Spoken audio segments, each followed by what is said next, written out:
ఆనూరమర్దనం దేవకీ పరమానందం కృష్ణం వందే జగద్గురుం. ప్రియ భగవద్ బంధువులారా, శ్రీ యాదగిరి లక్ష్మీ నృసింహస్వామి వారి యొక్క దివ్యక్షేత్రంలో అత్యంత వైభవపేతంగా కనురార పండుగగా నవాన్నిక బ్రహ్మోత్సవములు శ్రీ పాంచరాత్ర ఆగమ శాస్త్రానుసారంగా అద్భుతంగా నిర్వహించుకోవడం జరుగుతుంది. నిన్నటి రోజున ఉదయం మత్స్యావతారం, సాయంకాలం శేషవాహనంపై లక్ష్మీ నరసింహ స్వామి వారు ఊరేగారు. ఈరోజు ఉదయం విశేషమైనటువంటి బాల ముకుందుడు వతపత్రంలో శయనించినట్టుగా మనందరికి కూడా దర్శనమిచ్చి మనందరినీ కూడా తరింపజేశారు. పదారవిందేన ముఖారవిందం పటస్య పత్రస్య పుటేశయానం బాలం ముకుందం మనసా స్మరామినట్టుగా తన యొక్క చేతుల ద్వారా పాదాన్ని తీసుకొని స్వామివారు తన యొక్క అధరం ముందు ఉంచుకోవడమే మనందరికీ తెలిపినటువంటి అవతారం. స్వామి మనం భక్తులందరం కూడా స్వామి యొక్క పాదాలను ఆశ్రయిస్తాం. ఆ పాదాలలో భక్తులు ఇచ్చినటువంటి సమర్పించినటువంటి ఆ యొక్క నమస్కారం ఎంత మధురంగా ఉంటుందో అని చెప్పేసి స్వామివారు ఈరోజు మనకు సన్నివేశాలను చూపించడమే మనకు అద్భుతమైనటువంటి విశేషం. నా భక్తులే నాకు ప్రీతికరమైన వారు అనేటువంటి చెప్పేటువంటి అవతారమే ఈ బాల ముకుందుడు. అలాగే స్వామిని వేదాలు ఆశ్రయించుంటారు. అలాంటి వేదాలను కూడా పాదాలలో ఆశ్రయించుంటాయి కాబట్టి అలాంటి పాదాలే శరణ్యం అని చెప్పేసి చెప్పడమే భగవంతుని యొక్క మనకు చెప్పినటువంటి యొక్క అవతార విశేషం. అలాంటి బాలముకుంది మనం దర్శించినట్టయితే సంతానము ఆరోగ్యం కూడా మంచి ఆరోగ్యాన్ని ఇస్తారని చెప్పేసి మనకు భగవంతుడు ఈ అవతారంలో మనకు చూపించారు. భక్తులందరూ కూడా ఈ యొక్క బాలముకుందుని వడపత్ర శయనంలో ఉన్నటువంటి కృష్ణ పరమాత్మను ధరించి స్వామి యొక్క అనుగ్రహానికి పాత్రలు అవుదురుగాక. స్వస్తి సమస్త మంగళాని భవంతు.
कवयो मधवाहने रथे सोमस्य वेनामन विश्व इद्वीरुः समाने अहन्तिरावत्य गोहनातिरद्य यज्ञं मदो नाम मिक्षतम् तस्मा च अपतीर्षो अश्विना युवं दोषास्तं वां सूर्येतारो हत्रथम् तिष्णो अश्विना दिव्यानि भेषजास्त्रिप्पा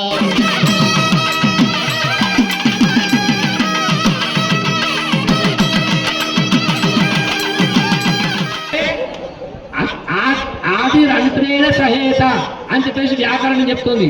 ఎప్పుడు కూడా ఓం అన్నప్పుడు మళ్ళీ చుట్టూ గుండ్రంగా తిరుగుతుంది. నేను ఎప్పుడు కూడా ఒక వలయాకారంలో ఉండేటువంటి